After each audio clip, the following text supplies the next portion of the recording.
Tonight, the untold story, how investigators brought Scott Peterson to justice. First officers had a gut feeling. Did you murder your wife? The clues. Amber, did you know that Scott was a married man? We did have a romantic relationship. The suspicion. I mean, it was just unbelievable how many lies this guy told. The evidence. We have not eliminated the fact that it may be a female victim. The only thing that always stood the test of suspicion was Scott.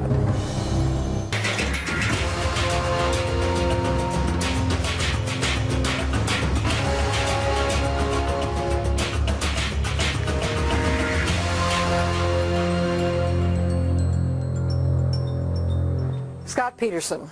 Today we know he perpetrated one of the most notorious crimes in recent years, the murder of his pregnant wife Laci and his unborn child.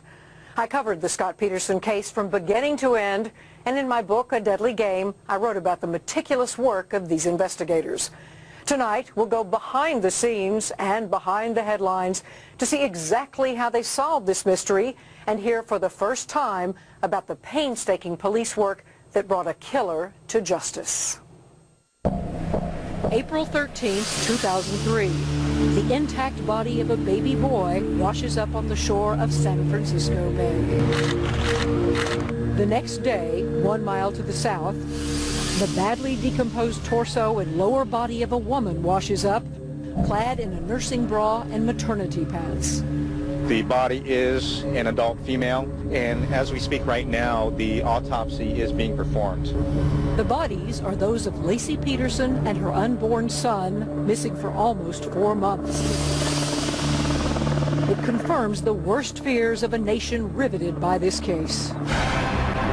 It was a mystery that began 4 months earlier. Christmas Eve, 2002, Modesto, California. 5:17 p.m. Scott Peterson calls Sharon Rocha to tell her that her daughter Laci is missing. They're expected at Sharon's for dinner in just a little while. Laci is 8 months pregnant and always reliable. She would never just disappear. Something seems terribly wrong. Laci was very conscientious, very calculated person. I knew something was wrong. At 5:47, Laci's stepfather calls the Modesto police to make a missing persons report. Normally, authorities would wait 24 to 48 hours to start a search. Modesto Police Chief Roy Wasden reveals for the first time why in this particular instance his men make an exception. This is an adult missing person, 8 months pregnant, can find no reason for her to be missing, none at all. One of the big things is the victim profile and looking at your victim, especially with the circumstances you have here, holidays coming up, family plans, get-togethers, being pregnant, getting ready to give birth. That showed us that, you know, she didn't go to Cleveland and, you know, start doing drugs.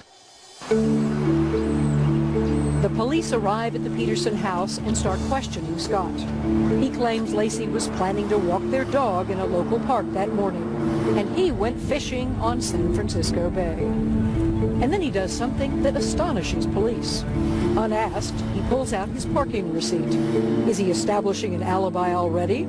Detective Brocchini reveals what else detectives find fishy.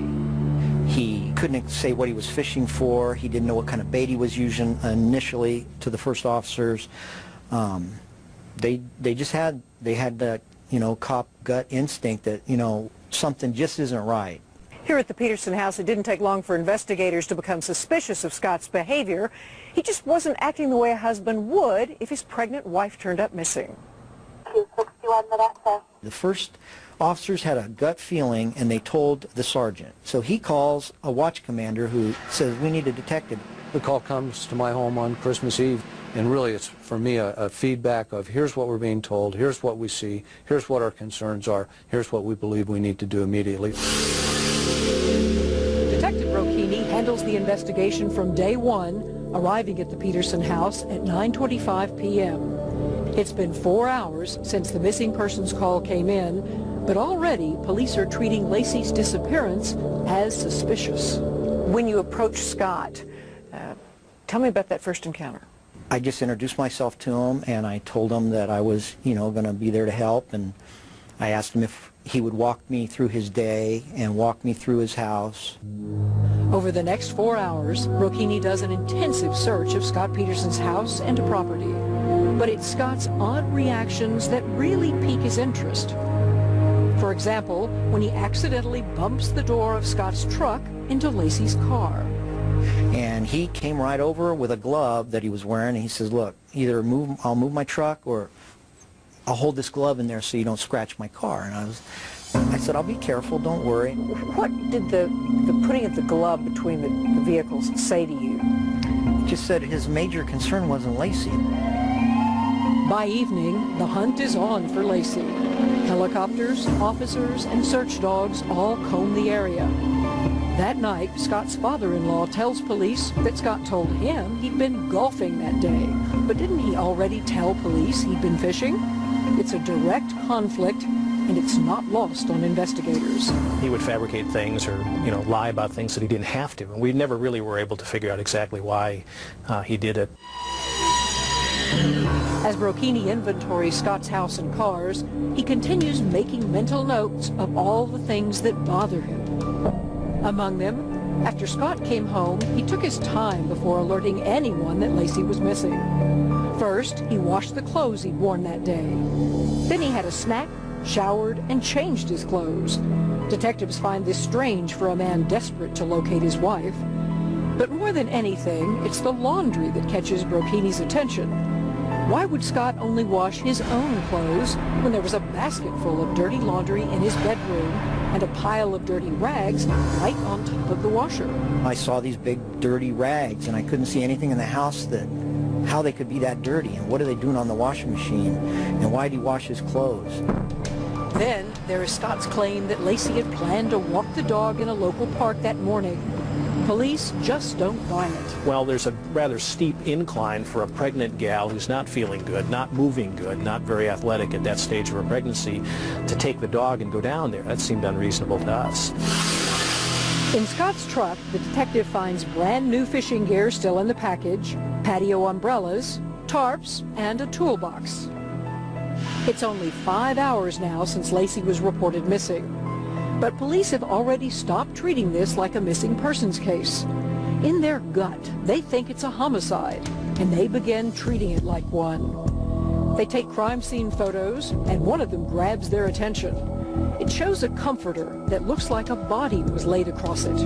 Something else. Laci's jewelry and purse are there, and they are told she always took those with her. Just a lot of little things like that that just made me think that we're doing the right thing. We're heading in the right direction, at least looking into this case.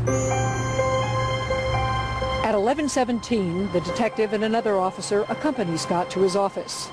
Scott's a fertilizer salesman operating out of a warehouse in an industrial section of Modesto. There, Brocchini finds a 14-foot boat, a homemade anchor, and signs that more anchors had been made. Could they have been used to weigh down Laci's body in the bay?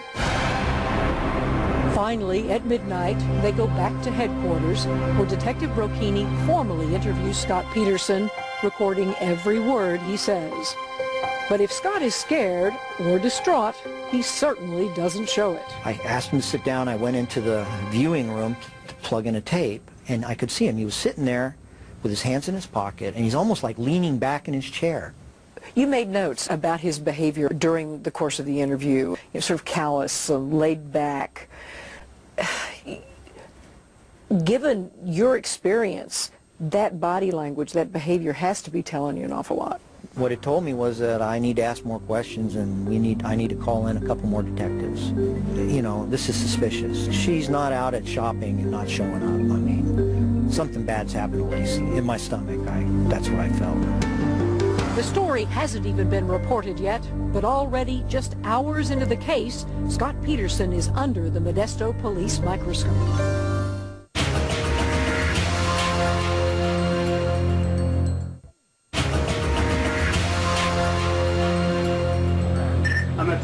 Christmas Day 2002. It's been just 24 hours since Laci Peterson's disappearance. You recognize her from this picture? And already the word is out, and hundreds of people in Modesto, California are searching for the pregnant 27-year-old. Laci's friends and family don't know it at the time, but the police are already starting to build a murder case against her husband, Scott Peterson. Scott does seem emotionally detached. At the time, those around him figure it's just his way of coping. Yeah, no problem at all. His parents have their own explanation. He showed emotion, but he didn't cry 24 hours a day. He cried privately. He worked at trying to find her. He tried to keep us up, because we were breaking down too, so he'd try to be brave for us. Did you ever get that pleading? I didn't do this. I couldn't do this. I loved my wife. No, I never heard that from him, but, if this had been me and this were my husband missing, I'd be crying on the streets. In fact, Scott's half-sister Ann Bird had always distrusted his fishing story, knowing all the things Laci would have had him do on a big holiday. On Christmas Eve, when I heard that Scott was out fishing, I thought, gosh, how could that be? He would have a honey-do list a mile long. The fishing and Scott's strange emotion. Modesto investigators find both suspicious. But that's not all. Detective Al Brocchini has never said this publicly, but he is astounded on Christmas Day when Scott asks a bizarre question. Would grief counselors be made available to Laci's family? Not even a day had passed since they reported her missing. I told him, Scott, it's Christmas. I don't think I can get you somebody today. And if we find Laci, you're not going to need anybody. And, he responds like, well, I'm going to need somebody. We're going to need somebody, or Sharon is, It's like he already knew we weren't going to find Laci. It's one day now since the search for Laci began. Her family hits the airwaves in a desperate appeal for help. Get her home safely and run from us. We don't care, just get her back to us. It's strange. Laci's mother is obviously clinging to hope, but Scott already seems to be bracing for the worst. The exhaustive searches with the police and with friends and family have not discovered her, so we have to look at our possibilities. 48 hours after the missing persons report comes in, police make the hour-and-a-half trip to the Berkeley Marina to check out Scott's fishing alibi. He told police it was raining on the bay on Christmas Eve, but no one else reports even a drop.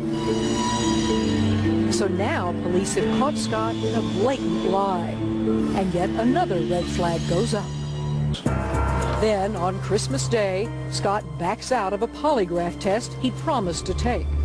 This has to put Chief Roy Wasden and his men on high alert.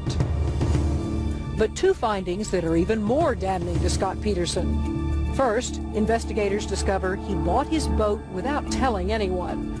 Then they learn he researched the tides and currents of San Francisco Bay on his computer.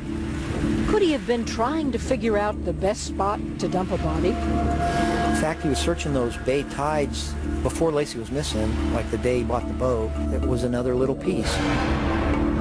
As police execute the search warrant, they see that Scott's moved things around in the 2 days since Laci disappeared. In his warehouse, they see that the homemade anchor is still there. So is something else that turns out to be incriminating. A pair of pliers with a black hair clamped inside. Detective Brocchini and his colleagues realize they've now got something that they needed desperately. A potential piece of forensic evidence against Scott. It was one of those days where we're all sitting around and thinking, gosh, what are we going to do now, kind of a thing. We need something, and we see this picture of this hair. And it's not like a transfer hair, it's in the pliers. The chief of police has told us this is a priority. In those first days, Laci's family remains in the spotlight, looking for anything that might help them find her. Have some compassion. She's a human being. She's pregnant. She needs to take care of her baby.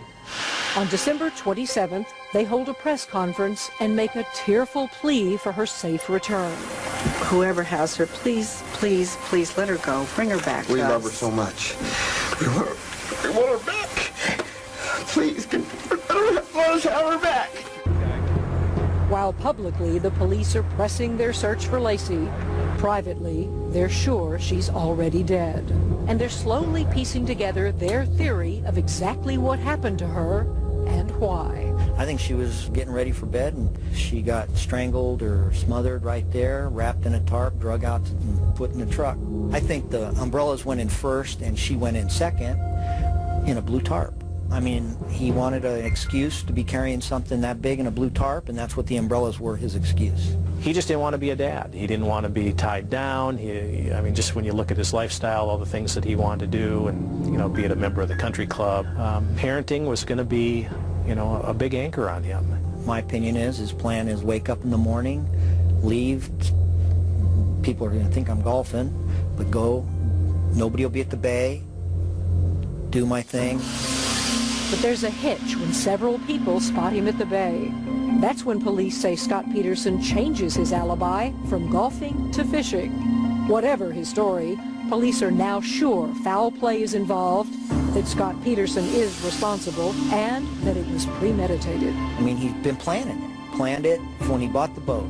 And his plan was, I'm going golfing, but the real plan, take Laci to the bay, get rid of her, come back, and I was golfing.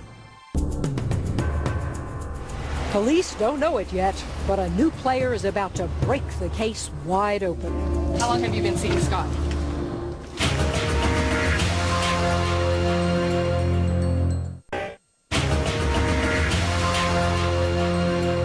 December 30th, 2002. 6 days since Laci Peterson was reported missing, and now a huge break. A woman calls into the police tip line claiming to be Scott Peterson's lover. Her name is Amber Fry. Modesto Police Chief Roy Wasden and his men recall how that one tip changed everything. What was the reaction of the department when Amber Fry called in? It was a significant break. It was important to get a more full picture of Scott Peterson, who he was, what he did, how he behaved. In that one paragraph tip, she had too much information to be a nut. I mean, she knew too much. Investigators don't waste a second. They drive straight to Fresno to meet Amber. Detective John Bueller knows it right away. This is a major score for the investigation. I mean, it was a great meeting. It yielded a tremendous amount of information. Amber seemed to be naturally a young girl. I wouldn't say naive, but maybe idealistic in love and romance, things like that.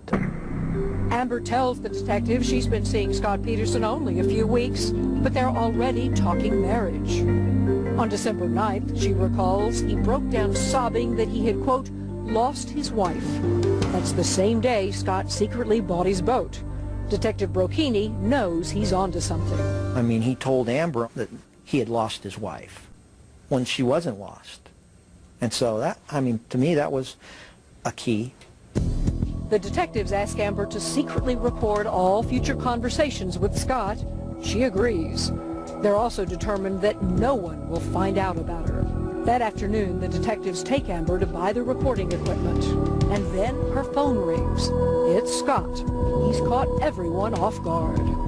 I was shaking, so I was so fumbly. I mean, I dropped the earpiece and I'm scrambling, but there was no conversation at that time, thankfully, because I was so, what's the word? Rattled? Rattled. I was just frazzled, really frazzled and really nervous. To be like in Radio Shack, buying the equipment for her phone, and we're walking out and her phone is ringing, and it's him. I mean, I could see the caller ID. I know his phone number by heart. Scott calls Amber often, and he has no idea she's taping every word. He lies over and over in these calls, sometimes making up outrageous stories. On New Year's Eve, Scott is in Modesto at a candlelight vigil for his missing wife. Yet he calls Amber and claims to be in Paris. Hello? Amber, hey, Happy New Year's. Happy New Year. I wanted to call you. Thank you. I'm near the Eiffel Tower. New Year's celebration is unreal. The crowd is huge. The crowd's huge? Amber, you're there. I can't hear you right now, but I'll call you on your New Year's. Okay, I'll hear from you then. Amber, miss you. The photo of the vigil makes the front page the next day, and if the public thinks Scott Peterson is showing his concern, the police know otherwise. We saw the picture on the front page of the Bee, and he's at the vigil, but we're know what he's saying on the phone. He's in Paris, you know, or jogging on the cobblestones or eating with, you know, somebody. On New Year's Day, the Modesto police held a press conference in which they said it was becoming apparent that Laci's disappearance was the result of foul play. What they didn't say was that the investigation was beginning to focus on Scott Peterson as the main suspect. By January 4th, 10 days after Laci was reported missing, the police have Scott Peterson under 24-hour surveillance, but the public doesn't know it. Throughout January, police divers continue to comb the bay. They're sure that's where Scott has dumped his pregnant wife. But what if her body doesn't turn up? Chief Roy Wasden discloses now what he couldn't back then. Body or no body, police are still pushing forward with their case against Scott Peterson. Was the department ever prepared to seek an arrest warrant before the body surfaced? Yes. In fact, the detectives had worked and discussed extensively with the district attorney's office what would be required for what's known as a no-body homicide warrant, and we're moving in that direction prior to the discovery of the bodies. Hello? Amber? Yes. Scott continues to call Amber, and detectives are intent on getting him to repeat something he told her just before Laci disappeared. Those 4 short but incriminating words, "I lost my wife." You came and told me this elaborate lie about her missing and this tragedy, and that... No. And that this will be the first holidays without her? Sweetie, I never said. Amber, God, I don't want to fight with you. You know that I never said tragedy or missing. Oh, yes, you said you've lost your wife. No. Yes. Obviously without me saying much. But we will... I said that I lost my wife. Yes, you did. I did. Bingo. This is what investigators needed. For us, that was a huge statement on his part, because how do you predict that? I mean, how do you you're going to come up with a lie about that to try and woo some girl into a romance that you're not supposed to be part of, and then all of a sudden it comes true? I mean, the odds of that are pretty far out there. The calls continue and Scott's lies pile up. At one point, he tells Amber he's taken a polygraph and passed it. And then, an even bolder lie. Not only did Laci know about his relationship with Amber, but she accepted it. Detectives can't believe what he's trying to get away with. It really was the ultimate chess game with him, trying to anticipate his, next move and what he was going to do, and listen to what he was saying and compare it with the facts and just documenting it. I mean, it was just unbelievable how many lies this guy told. The police already know about Scott's lies. Now, finally, the public will too.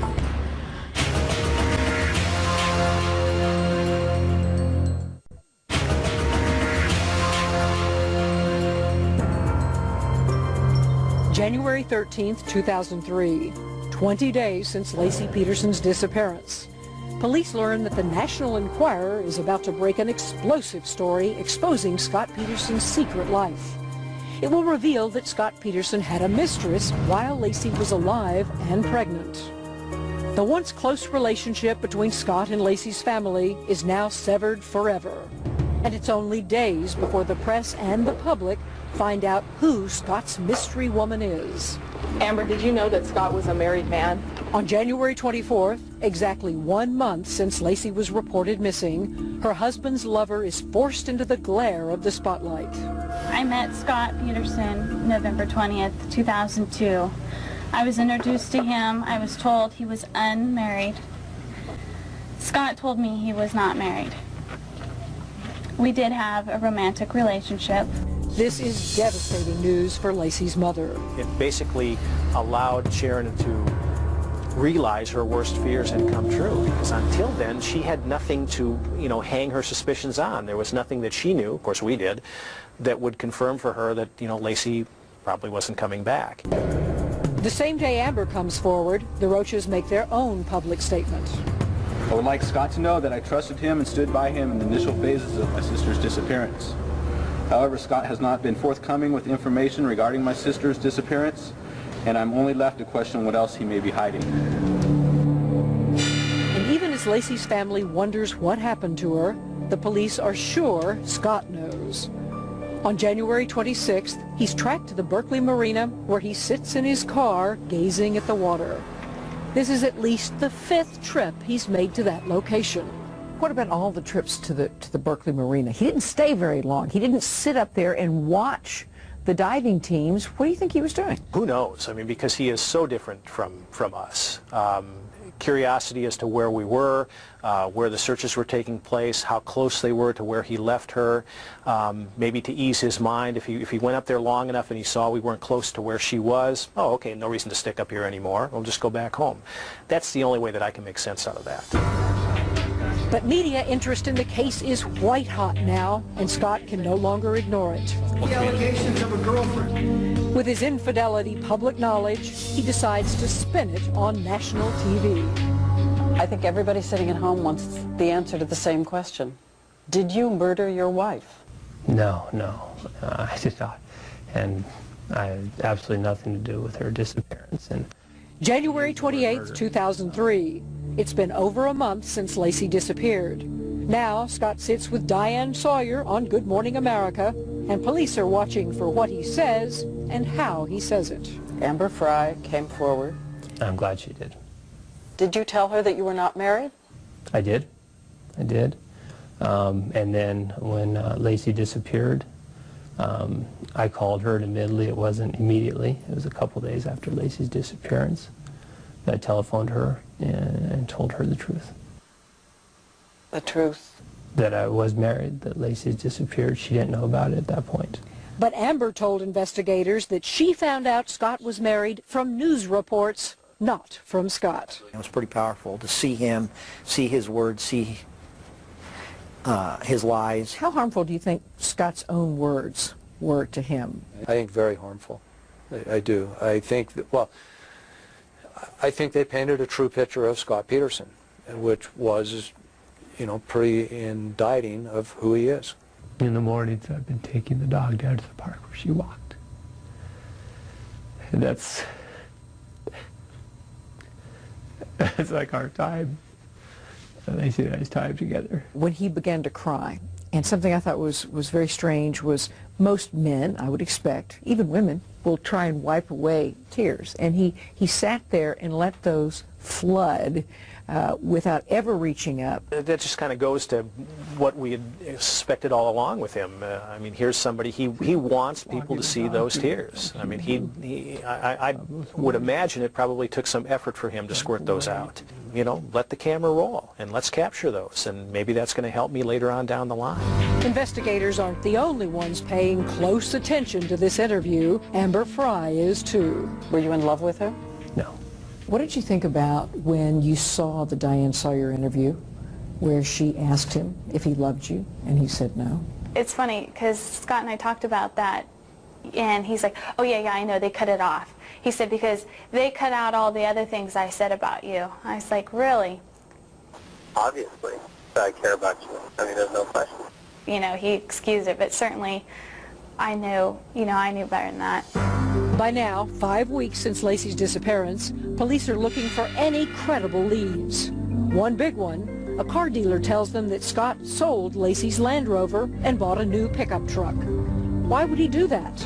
And that's not all. Now 2 other women come forward claiming affairs with Scott Peterson. I talked to him, and they were all similar. He used the same approach, and it worked, obviously. You know, flowers and gifts, and he's a great guy, and he wasn't married, and he lied to all of them, and, you know, he tricked all of them, but when they caught him, they dumped him. The circle of suspicion around Scott is tightening, but investigators are still hunting other leads. 6,000 tips on the case have come in, but none exonerate their chief suspect. None of those things had any merit. The only thing that always stood the test of suspicion was Scott.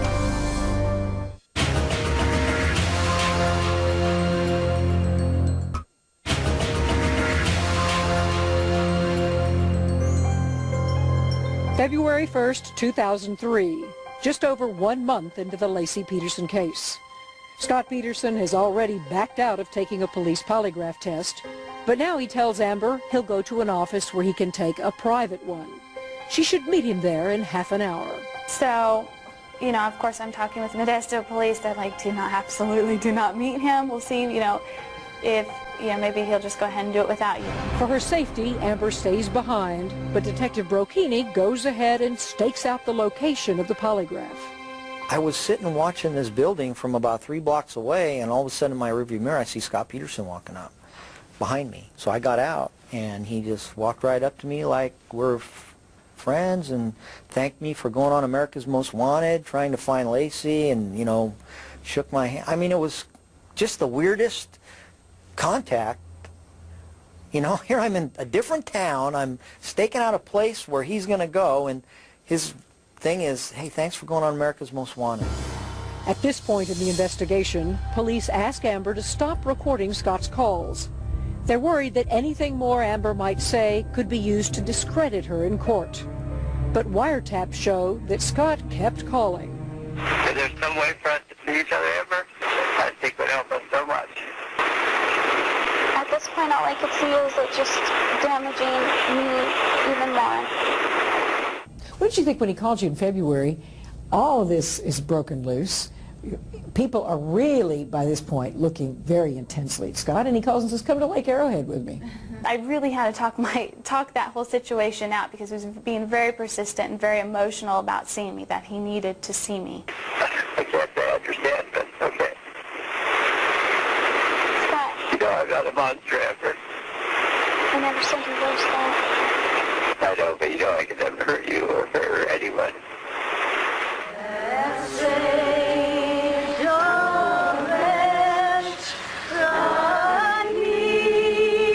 February 10th would have been Laci's due date.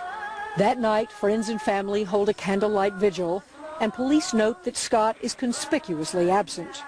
But it's also Amber's birthday, and Scott does reach out to her. Tell me about this surreptitious birthday drop. Right.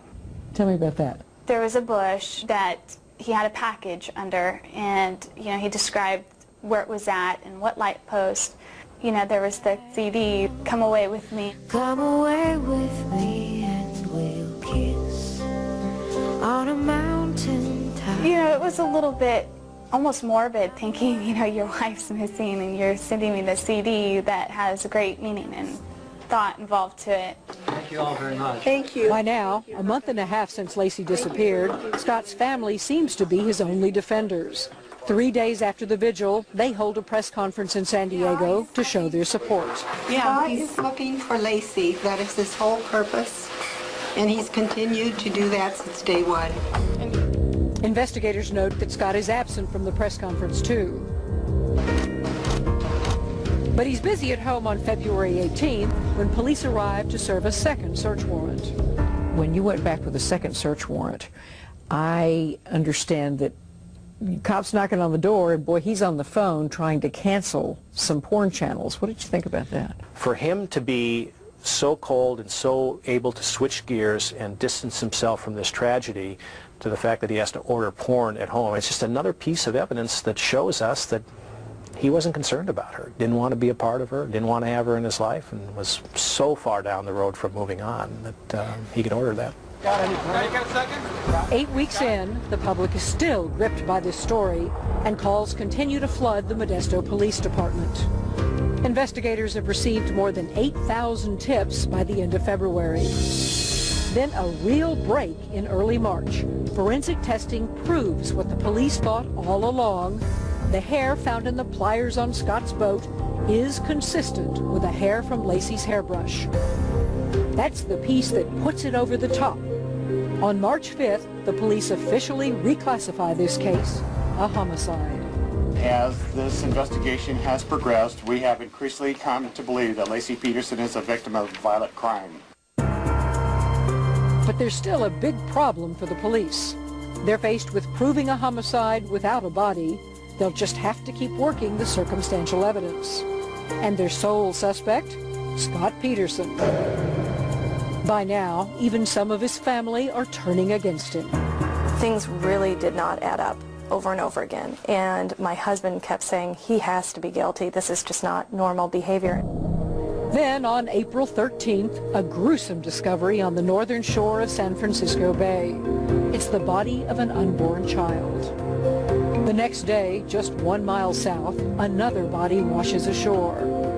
After nearly 4 months of working a no-body case, it looks like investigators have what they need to nail Scott Peterson. When the bodies came up, there was no doubt in my mind we had the right guy.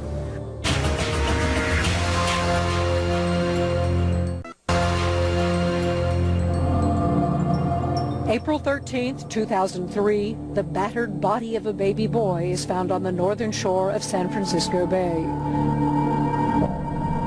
The next day, the remains of a second body is found on the shoreline just 1 mile south. We have a pretty badly decomposed body that appears to have been in the water for quite some time. I think you can infer by the fact that we've called Modesto Police Department that we have not eliminated the fact that it may be a female victim. Investigators have little doubt that these are the bodies of Laci and Connor Peterson, now missing for almost 4 months, but they have to be sure. We're conducting tests to determine the identities of the body and also if the two bodies, the one that was found today and the baby from yesterday, are related or not. The body of the baby is found intact. This suggests to the coroner that the baby had been in utero until very recently. The body of the woman is in far worse shape, missing the head and limbs, so identification is incredibly difficult. But she's wearing a nursing bra, another clue that she may be Laci. Now investigators prepare Laci's family for these horrific details before they're reported. Then they call Scott. He's nowhere to be found. Were you worried that he was going to flee? After the first body came up, I asked the Department of Justice to try to find him. Because we did have a tracker on his truck, and we knew it was down in the San Diego area, but we sent, Department of Justice went out, and they found the truck, and somebody else was driving it. And so I had a fear he was going to flee. On the morning of Wednesday, April 16th, Detective Brocchini locates Scott through wiretaps on his cell phone. Scott's been staying in San Diego at a house belonging to the parents of his half-sister, Ann Bird. He was really better than any dope dealer I've ever followed around in my career. I mean, this guy was counter-surveillance savvy, and, you know, you really couldn't follow him. Every day, divers are combing the churning waters of the bay, looking for more body parts or any equipment that might have been used to dispose of the body. Scott Peterson is spending his time actively trying to elude the police. He's dyed his hair blonde and grown a thick goatee, but he knows he's being watched everywhere. On April 17th, a warrant is issued. It's time to arrest Scott. But on the morning of April 18th, Detective Brocchini is alerted that Scott is playing a very fast game of cat and mouse with the police. It was a wild goose chase. I mean, there was some people almost got in accidents. He was able to elude a helicopter. I mean, he was driving almost out of control. Was there a sense in following him, wondering whether he would head for the border? Oh, yeah, why would he be driving like that? When he turned into that golf course, maybe it was just to hide out a little while and turn around and head for the border, but lucky for us, we had some unmarked DOJ agents that actually saw him, got on him quick enough, and followed him into that golf course. Modesto police rush to the scene. They arrive at 11:15, and at last, exactly 115 days after Laci disappeared, after an intense investigation that transfixed the nation, Scott Peterson is formally arrested for the crime of murder. How did he react? Oh, he acted like another day at the park. I mean, he stood there, he was calm, he stood there with his sunglasses on and his beard, and I took his photographs and never said nothing to me. It's clear that Scott was planning to go somewhere for quite a while. Investigators search his car and find close to $15,000 in cash, 3 credit cards, and camping gear. But there's more that the public hasn't heard before. One of the things that really wasn't talked about a lot is he also had a couple of neckties in there, some dress shirts, some dress shoes. I mean, he could go from having dinner at a resort, you know, in Acapulco, to camping up in the mountains within about, 4 hours. Police also find a map of Fresno, where Amber Frey lives and works, Could that be where he was headed next? In hindsight, with all you know, do you think he would have been capable of killing you? You know, I don't know. And maybe I just don't want to, think about that. After his arrest, Scott's placed in leg irons and waist chains for the long ride back north to the Stanislaus County Jail. That was a relatively long ride back from the location of the arrest to, bringing him back up to the jail. What was that like? He sat in the back seat behind me. He was quiet, didn't ask hardly any questions at all. Told him we were probably thinking of hamburgers, an In-N-Out burger. Said he'd have a double-double with cheese and a fry and a vanilla shake. Kind of like we were coming back from fishing. Now the pieces are falling into place. On the ride back to Modesto, the detectives receive a call. DNA results are complete. The woman's body has been positively identified as Laci Peterson. The baby is indeed Scott's child. The law requires that the next of kin be notified, and ironically, that person is Scott Peterson, now handcuffed in the back of the police car, charged with their murders. Scott Peterson's much-anticipated trial begins on June 1st, 2004, a year and a half since Laci Peterson was reported missing. The trial is a long and grueling one. Defense counsel Mark Garagos pounds the prosecution as it tries to build its case. He's out to discredit some of the police testimony. I think it is fair to say that Garagos really tried to go after you on a couple of points, and the press picked it up, and you were, at least defense was trying to make you out as the bad guy of the case. How difficult was that? I've been lead detectives on a lot of homicides, and to go to court and be in court and know what happens, and then to come out, I've never seen anything like it, and see, it's like those reporters were not in the same courtroom I was. It's touch and go at times, but in the end, detectives put together the pieces of the circumstantial puzzle for the jury. On November 12, 2004, almost 2 years since that Christmas Eve when Laci Peterson disappeared, the jury returns with its verdict. We, the jury, in the above entitled cause, find the defendant, Scott Lee Peterson, guilty of the crime of murder of Laci Denise Peterson. And in the penalty phase, the decision on Scott Peterson's fate is unanimous. Peterson has been sentenced to death for the double murder of his wife and his unborn son, baby Connor. When the verdict came in, I literally was breathless. I mean, I didn't realize how, it just had an effect. I think we're grateful that we've been able to hold Scott accountable for his actions. I'm proud of the investigation, and I know the department, the other detectives, they sacrificed, and they do it again. We may never find out what actually occurred in this house on Christmas Eve. There's only one person alive to answer that question, and for now, Scott Peterson is not talking.